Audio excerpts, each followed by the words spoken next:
Mi vida sindical se ha desarrollado fundamentalmente y únicamente en lo más importante en la minería. He trabajado en la empresa minera Catavi, en la mina del siglo XX,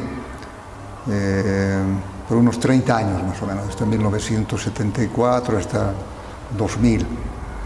A los 2 años que ingresé a trabajar se produjo la ocupación de las minas bajo el gobierno de Govancer, la ocupación militar, la persecución a los dirigentes. Otro acontecimiento importante es la huelga de hambre de las 4 mujeres mineras que reconquistan las libertades sindicales. Yo por entonces estaba en La Paz, luego de haber sido apresado. Estuve alrededor de 1 año preso en la cárcel de San Pedro, y cuando se produce la huelga yo estaba en La Paz residenciado, ¿no? ¿Qué otros acontecimientos importantes? La marcha por la vida y finalmente la relocalización, ¿no? Después de la relocalización minera alcancé a ocupar la cartera de secretario ejecutivo de la Central Obrera Regional de Yayago, del norte de Potosí. Asistí a varios congresos de la Federación de Mineros y también de la Central Obrera Boliviana.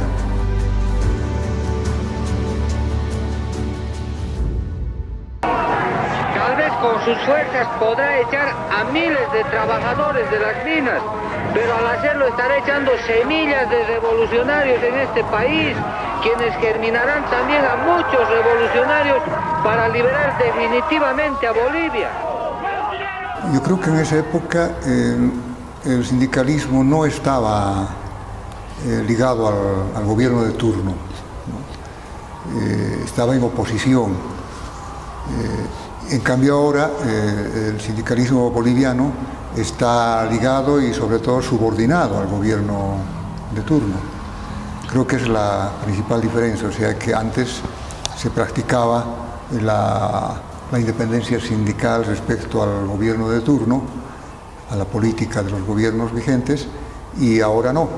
La independencia sindical ha sido puesta a un lado por la subordinación, por el seguimiento, por el apoyo al gobierno actual, al gobierno de turno.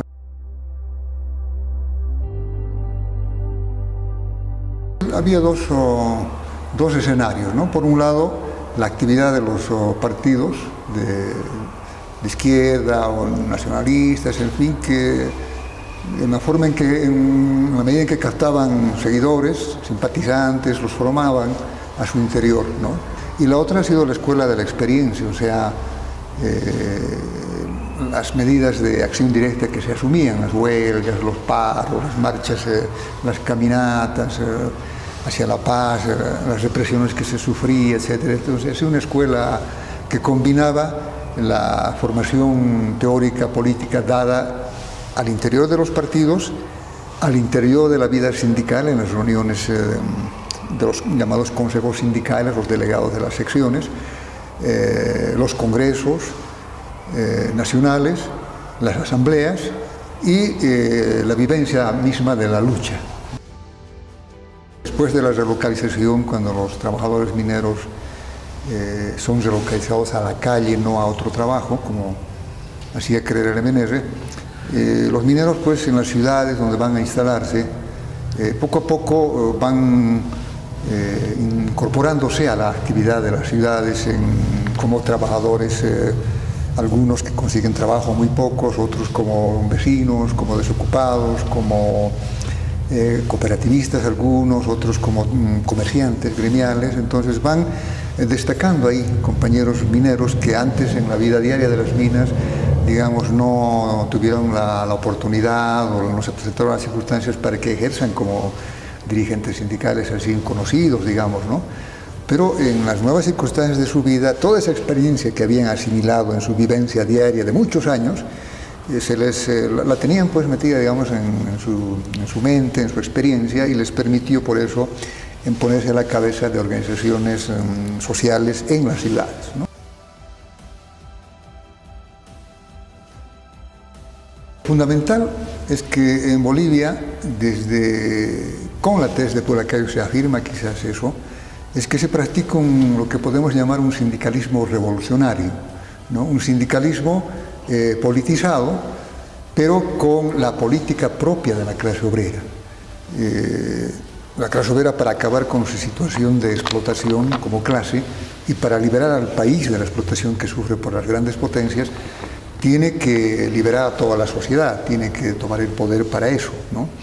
Entonces, eso ha sido asimilado, ha sido establecido en los documentos sindicales, básicamente en la tesis de Pulacayo y en la tesis, que es una tesis de la Federación Sindical de Trabajadores Mineros de Bolivia, y en la tesis de la COF del año 70. Su norte claro, preciso, implantar el gobierno obrero, el socialismo, el gobierno obrero campesino, y hacerlo en base a la rebelión, en base al alzamiento armado, en base a la acción directa, y partiendo de la lucha por las necesidades inmediatas. No se trata de proclamar el socialismo como la gran solución y convocar un día a las masas a levantarse en armas para implantar el socialismo, sino se trata de transformar la lucha cotidiana por el pan, por fuentes de trabajo, por mejores condiciones de vida, en una lucha política al generalizarla, al convertirla en un problema nacional, de manera que se ponga el gobierno contra la pared, o sea, se ponga en cuestión, bueno, ¿quién gobierna en Bolivia? ¿Las masas insurrectas o gobierna la ley, gobierna el orden que pretende establecer la clase dominante, ¿no?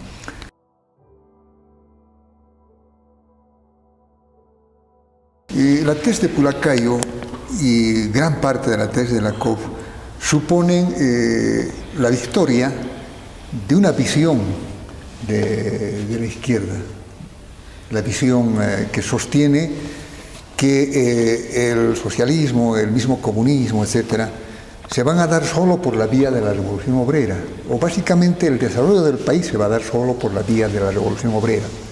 En este momento tenemos una izquierda que sigue reclamando ser de izquierda, ser antiimperialista, marxista, etcétera, ¿no? Reclaman incluso que están siguiendo la tesis de Pulacayo, que están aplicándola, en fin, ¿no? Pero lo hacen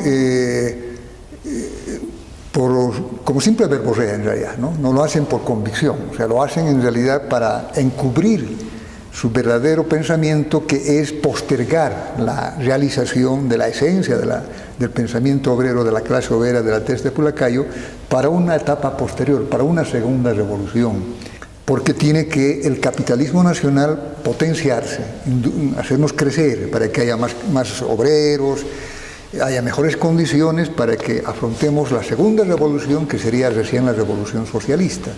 Entonces están en esa situación,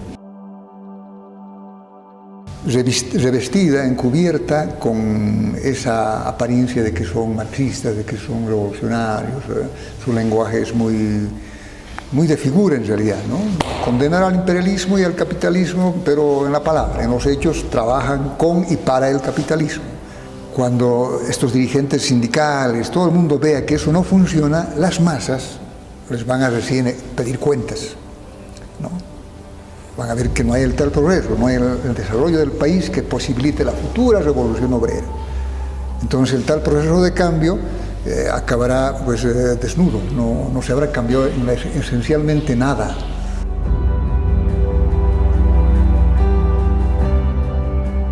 Por un lado significa no actuar subordinado al empresario, a los empresarios, al gobierno, sino actuar con decisiones propias, tomadas en sus eventos, en sus asambleas. Significa tener política propia, respuesta propia a todos los problemas. Se trata de una independencia ideológica, o sea, de principios, de una independencia política, o sea, de accionar, de respuestas a los problemas coyunturales, ¿no? Y de una independencia de organización, ¿no? No estar controlado por el gobierno de ninguna manera, ni de manera burocrática, ¿no? Ni de manera legal, sino sujeto a sus propios estatutos, a las decisiones de las bases, respetar lo que las bases digan, ¿no? Y permitir, fomentar la democracia sindical, la libre discrepancia, el libre pensamiento, no perseguir ni sancionar a quienes discrepan contra el gobierno o contra los dirigentes de turno en las organizaciones sindicales.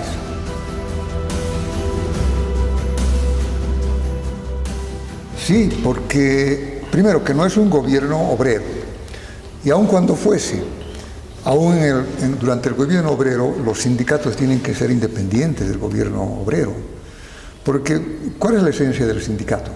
Es defender a los trabajadores del abuso, la prepotencia, de cualquier exceso que ejerza quienes administran la empresa o las empresas, la economía y el país, ¿no? Incluso los gobernantes obreros, los ministros obreros, las autoridades obreras del gobierno obrero socialista pueden cometer esos excesos, como ha demostrado el caso de la Unión Soviética, China, los llamados gobiernos socialistas que todavía subsisten, gobiernos burocratizados que han usurpado el poder a la clase obrera en realidad, que son manejados, pues, como es normal, por cierta cantidad de individuos que son funcionarios del gobierno en las carteras, ¿no?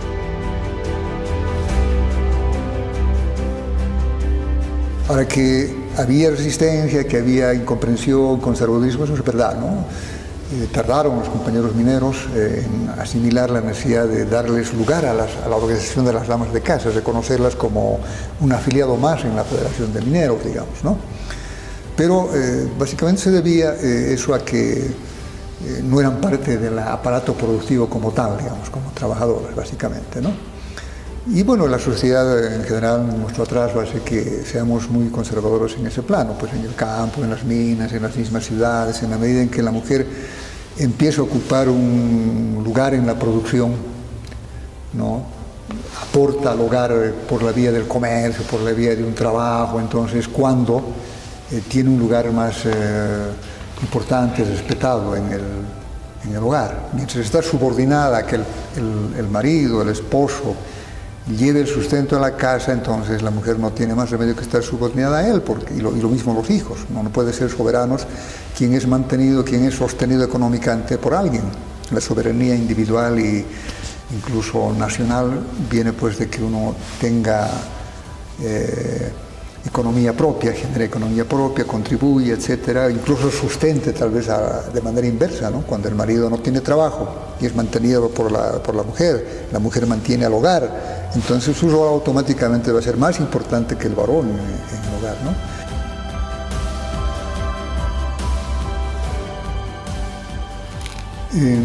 Yo creo que lo que hace falta es que se fomente, se potencie el análisis, la discusión en las asambleas, tanto generales, de las secciones, los sindicatos de base pues hagan cursos de formación sindical, en fin, ¿no? Den lugar a que los trabajadores se expresen, analicen sus problemas, buscando encontrar soluciones a sus necesidades.